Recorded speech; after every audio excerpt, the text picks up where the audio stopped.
Hello, everybody, and thank you for tuning in to the Liberty Report. With me today is Daniel McAdams, our co-host. Daniel, good to see you. How are you this morning, Dr. Paul? Doing fine. Good, good. You know, during the presidential campaign, the issue of the NDAA came up a lot. Yeah. And there were things that were discovered that were violating civil liberties. That was very interesting because a lot of college kids brought this up and they were very much aware of it. Today we want to talk about NDAA, but just on the spending of what's going on, because it's passed the Senate already. Yeah. And of course Trump wants a lot of money. You know, I don't think he's a fiscal conservative for some reason, because he likes money spent militarily and he likes money spent domestically on infrastructure. So, but it finished in the Senate, and they passed 750,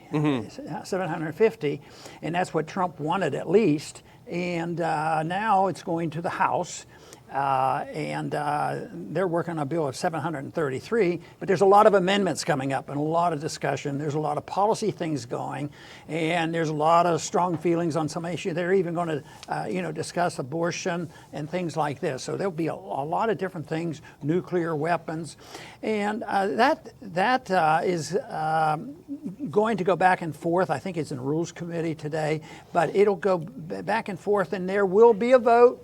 Always vote on this, and as I recall, the debate was, a decent debate, but the very large majority always voted for this. You were un-American, unpatriotic, and out of your mind if you'd ever vote against NDAA. I mean, this is defense budget.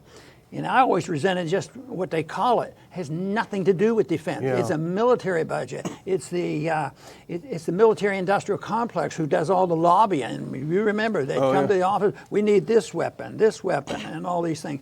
But the House is going to deal with some restrictions. Try to keep the Congress from, or the President from spending money on certain events, on foreign policy in the Middle East, even talking about Guantanamo. So there's a lot of important things here. But for me, the biggest thing is we have an empire. We have a lobbying group called the Military Industrial Complex. The bill is going to pass. It's going to be bigger than ever.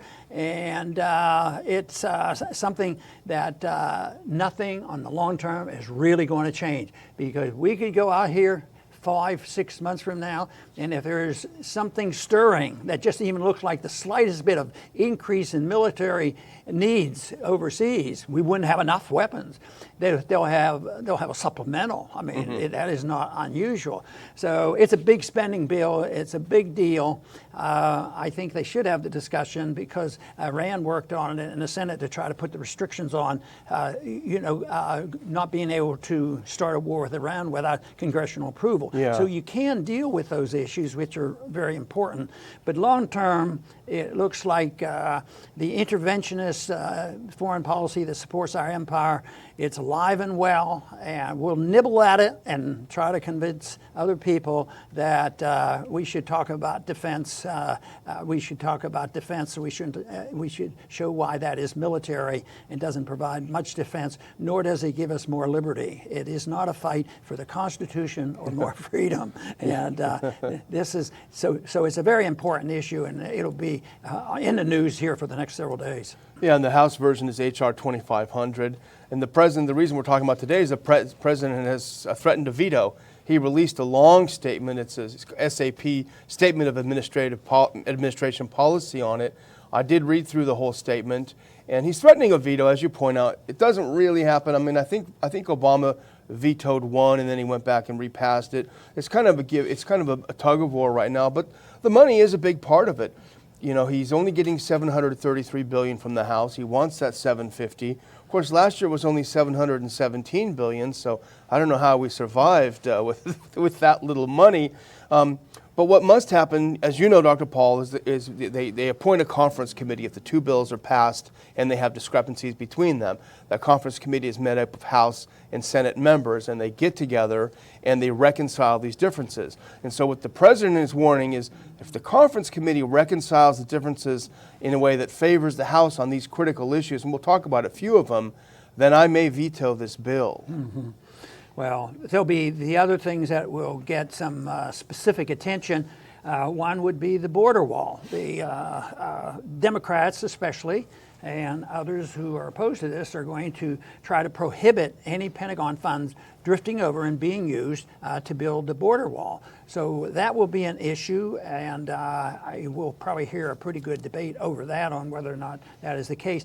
I don't like the idea of the president's just saying, well, you didn't appropriate money for this, so I'll just take the money from over here. That really isn't the way the situation was set up. The Constitution doesn't mean that the president has that much power, because I see the executive branch as way too powerful, and I think the legislative branch are a bunch of wimps because they don't live up to their prerogatives. All they do is demagogue on political issues rather than dealing with their own responsibilities. If they had been more serious, I'm talking just generically, the legislative branch wouldn't have been so compliant in fighting all these undeclared wars since 1945, and that's where I think is a big problem. But anyway, there'll be a big debate over prohibiting Pentagon funds going on into the border wall. And wimps is the right word. I mean, that's the perfect word, because authorization process is not just, hey, here's the money, you want some money. The authorization process is how Congress exercises its constitutional oversight authority by authorizing this and not authorizing this. And one of the things about Trump saying, hey, I'll just get the money over here, no big deal. One of the things they're doing that he's not very happy about is they're limiting his authority to transfer funds to just $1 billion. So that'll get a kind of maybe a shorter border wall or something. It used to be a lot of money.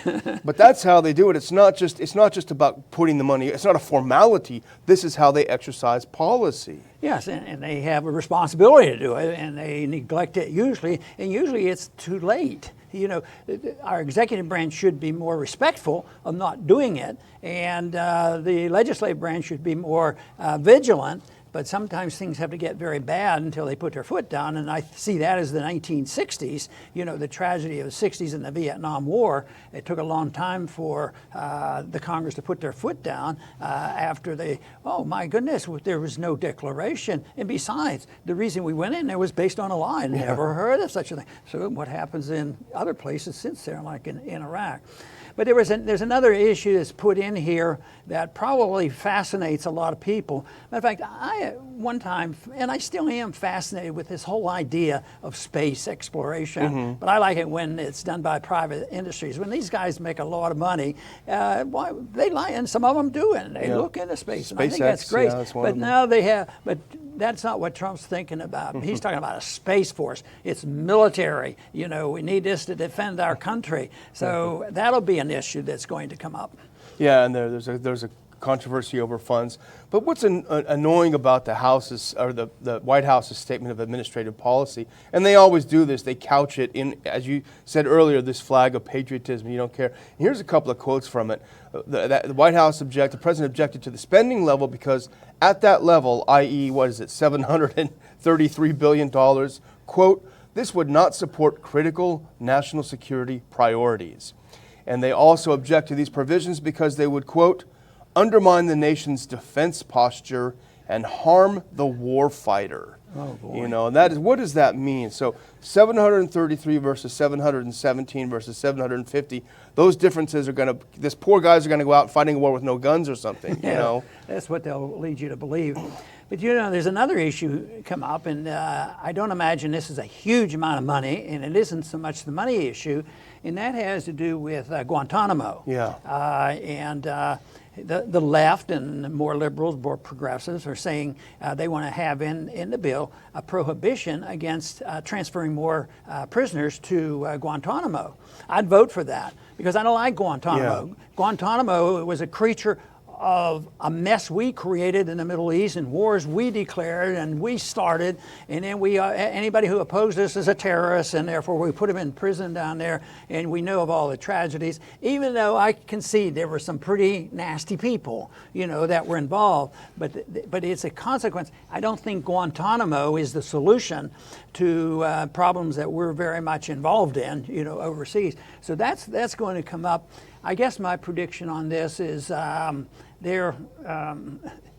they'll probably not change much, because the president wants, he likes it. We got to put these bad guys away. But we have vehicles, hundreds, I think, who were suspects, even under these questionable circumstances, have been arrested and tried and put in prison and, severe penalties. Yeah. And there's no reason that we're not capable of doing something rather than secret prisons where it doesn't have a very good reputation. It was practicing torture. That's not exactly the American tradition. Can't remember reading about that in the Constitution.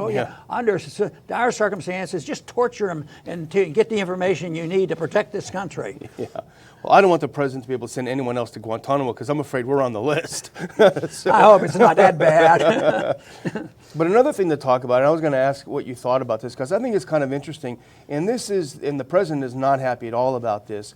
It prohibits funds, the House version prohibits funds to deploy low-yield nuclear weapons on subs, so tactical nukes on subs. The president say, how could you tie my hands like that?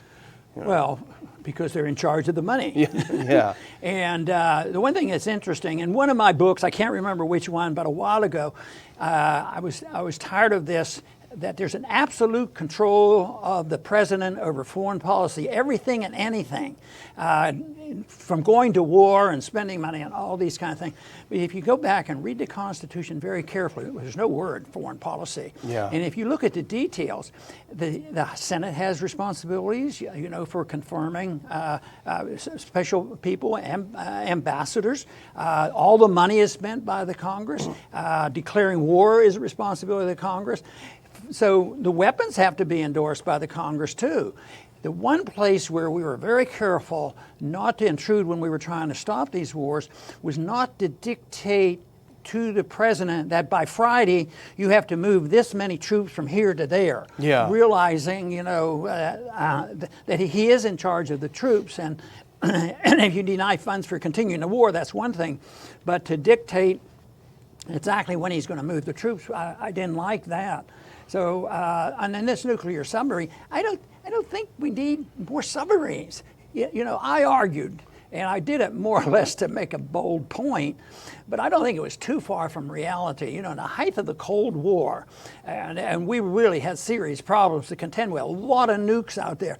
I said, if you really acknowledge the fact that, we could be threatened by nuclear attack, how much would we need to retaliate? And I added up all the number of nukes you could put on 6 nuclear submarines that you could have floating around, around the world, and you attack any spot in the world within minutes. And and we had alternatives to that.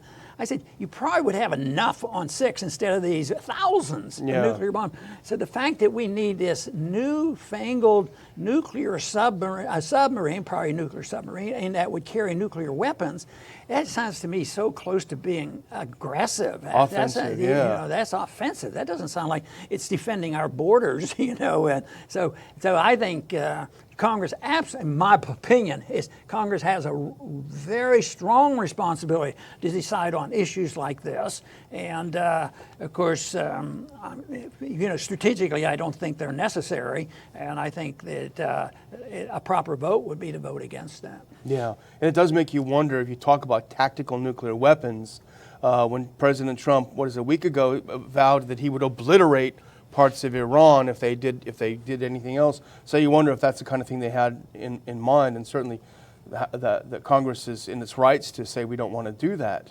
But the one thing about this, we talk about the spending and how high. I think we even have a graphic about the military spending if we have it available. But it is so high. Look at this, Dr. Paul. This is from 2019 budget request. Look at how much the military. You got to add the veterans in there. What a huge piece of the pie it takes, almost 70% when you add the veterans and the military spending together. It's just massive, and I think we have another one to put it in perspective. We put this kind of thing up before, but it really is worth looking at. This is 2018 expenditures, the U.S. versus the rest of the world. Now, China's got a little bit. We've got 36% of the entire world's spending. China's at 14. You look down at Russia, this big threat. 3.4% of the world's spending. So it's a massive amount of money. I was just reading before we started the show, Dr. Paul, that in these first 2 years of the Trump administration, the federal deficit has increased by 25%. Right. So spending. Well, you know, when you look at the charts that you put up, if you believe we're in serious trouble and can be attacked, and we have the weapons, we have the money, we have the financial system, doesn't it indicate that, boy, we must really be inefficient if we can't defend this country with all that? It's saying that, you know, we need more control and more money and more weapons. We need to control space. I mean, it's endless, but it isn't endless because they're paying for it through printing press money and debt, and that's limited. It'll limit it. So those numbers show us that these policies just can't continue. You know, there was I did a bit of discussion, I think, in the House on this issue of spending and where to cut. And one individual coming from the left said, "Well, we're not going to vote to cut any of this because we don't think you've done enough to cut the waste in the Pentagon," which is probably a pretty true statement. Yeah. We would talk about the waste and trillions you know, missing. The F-35, that's pretty wasteful. But overall, it's the big picture that's wasteful. I mean, fighting these wars is wasteful and dangerous. So if you want to stop the waste, you change your policy because it is the very nature. Nobody should ever expect to turn as much authority as you showed over to the government and think that you're going to have angels who are attracted to going in there and divvying up the loot. Yeah. Because all of a sudden, the people who can make more money off, people who sell the weapons, then all of a sudden they're in charge. And that's one of the reasons that there isn't, you know, a big fight over the total amount. And there are these important issues. But when at the end of the day, the bill is going to pass. It's going to pass overwhelmingly. I think there's a few more than there used to be. I recall the first years I was up there, I think we'd get like 10 or 12 or 15 individuals voting against it, and it's grown a little bit. Yeah. It'll be interesting to see. Maybe there will be a jump, and people saying enough is enough, but it isn't. You can't solve it. We'll get rid of waste and fraud, and we're going to solve our problem. What we need, of course, is a change in policy. Yeah, it's about not running the world, not $500 hammers, even though those are ridiculous. Well, I would just close with a couple of announcements. First of all, and this is a strange thing that I would like to talk to our YouTube followers about, we've noticed a strange anomaly where we have been increasing subscribers by 100 and some, sometimes 200, 300 and some a day. And all of a sudden last week, we started losing, which is very odd. So we're just, it's easy to get paranoid. But if you're watching this and you're not subscribed to the channel, please do that. Please subscribe because we're monitoring this very closely to see what's going on. The other announcement, the tickets to our conference are selling very well. Dr. Paul, I'm happy to report they're selling faster than they did at any time. We're well over halfway sold out right now. So go ahead and get your tickets while you can. Come join us. We're going to talk about these issues of military spending. We're going to talk about Russiagate, which keeps falling apart. We're going to talk about Iran. We're going to have great experts, people that have spent years studying this, and they're going to enlighten you and entertain you. And finally, I would just again remind students out there, go to ronpaulinstitute.org. Up on top, there's a little thing where you can click and make your application to join us for the Ron Paul Scholar Seminar on August 23rd in Washington, D.C. We do have scholarships available. This is our first year of doing this brand new program. We're really excited. We want to have you there to join us. Very good. And I just want to state once again on the charts that Daniel brought up, because it shows that we're adequately defended. We have the weapons and we have the power, and yet there's still this concern we need more. So the 750 is probably going to get passed. But that's only part of it. When you add up everything that's done in the State Department and the secret organizations and CIA and all these things, people have estimated that it's over $1 trillion. And then you have to talk about the interest on the debt that's run up, because this is all money that's paid in the debt. So it's $1 trillion or more that has to go into this military operation.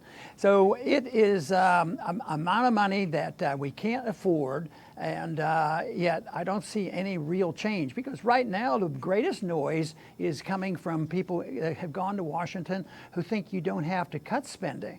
So we need a few fiscal conservatives that would go up and say, well, maybe just deal on the budget. But it doesn't happen on the military, because the public relations, the mainstream media has it that if you vote against funding for the Middle East wars, and I've been on the receiving end of that, that means you don't care about America. You're not pro-America. You don't like the troops. Well, just think about it.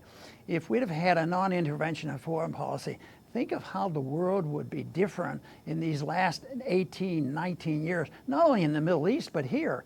These funds on the chart that Daniel put up shows these other things that we spend and a lot less. And some people would typically say, yeah, save the money from all that militarism and spend them on these programs.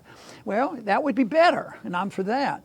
But the bigger issue is you cut that spending and start whittling away at the other, because what you want to do is take the wasteful spending, the wasteful policies, whether they're the welfare system or whether it's the military system, turn the money back over to the people. Then maybe the millennials could afford to, instead of worrying about their debt that we encourage them to take, maybe they could afford to buy a house. So it's malinvestment, it's maldistribution, it's a consequence of government being too big and running the show and making all these planning. They're lousy planners. I don't like economic central planners. And that's exactly what we have, and it's orchestrated by one large government entity, at least created by government, but it's too independent and too self-minded, and that is the Federal Reserve. None of this could happen without the Federal Reserve, and a lot less would happen if we didn't have the privilege of printing the reserve currency of the world. But that is what's coming to an end, and that's why we will be forced to think about limited government, the proper role of government, what the Constitution is all about, and then decide what sound money really means. I want to thank everybody for tuning in today to the Liberty Report. Please come back soon.